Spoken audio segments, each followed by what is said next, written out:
జై శ్రీమన్నారాయణ.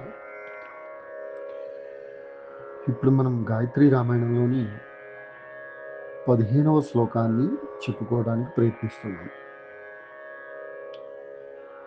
శ్లోకం ఎలా వస్తుందంటే, హితం మహార్ధం మృదుపూర్వ సంహితం వ్యతీత కాలాయతి సంప్రతిక్షమం నిశమ్య తద్వాక్యముపస్థిత జ్వర ప్రసంగవానుత్తరమేతద్ అబ్రవీత్.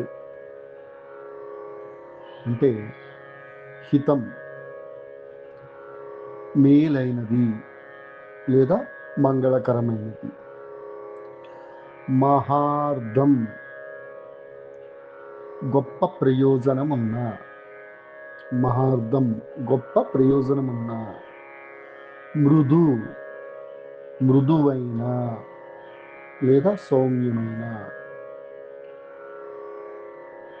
హేతు సంహితం సరైన ఆధారాలతో చెప్పబడిన, హేతు సంహితం సరైన ఆధారాలతో చెప్పబడిన, వ్యతీత కాల అంటే గడిచిన కాలాన్ని, గత పరిస్థితులు, ఆయతి భవిష్యత్తు ముందు జరగబోవు పరిస్థితులు, సంప్రతిక్షమం ప్రస్తుత పరిస్థితులు. ఇక్కడ వ్యతీత కాల అంటే పాస్ట్, ఆయతి ఫ్యూచర్, సంప్రతిక్షమం ప్రజెంట్, నిశమ్య విని, శ్రద్ధగా విని అని వస్తుంది.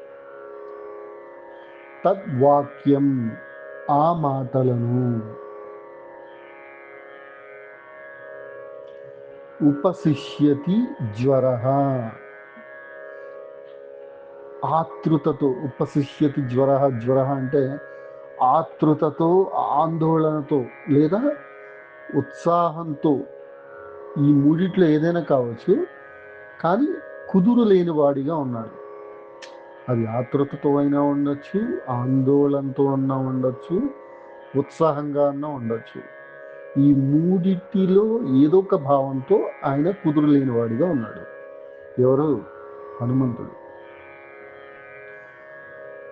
ప్రసంగవాన్ సందర్భానికి తగినట్లుగా, ఉత్తరం సమాధానం, ఏతత్ ఈ విధంగా, అబ్రవీత్ చెప్పెను. ఇది ఒక్కొక్క దానికి అర్థం ఎట్లా వస్తుంది. ఇక్కడ భూత భవిష్యత్ వర్తమాన పరిస్థితులను పరిగణలోకి తీసుకుని సహనంగా చెప్పిన మాటలను శ్రద్ధగా విని ఆతృతతో ఉన్న ఆయన సమయోచితంగా ఈ సమాధానాన్ని ఇచ్చాడు. అంటే సీతమ్మ ఏదో చెప్పింది హనుమంతుడికి. ఆ హనుమంతుడు ఆ మాటల కోసమే ఎంతో ఆతృతగా ఎదురు చూస్తున్నాడు. ఆ మాటలు విన్న తర్వాత హనుమంతుడు మరలా సీతమ్మకి చెప్పడానికి ప్రయత్నిస్తున్నాడు అని దీని అర్థం ఇక్కడ ఇట్లా వస్తుందన్నమాట. జై శ్రీమన్నారాయణ.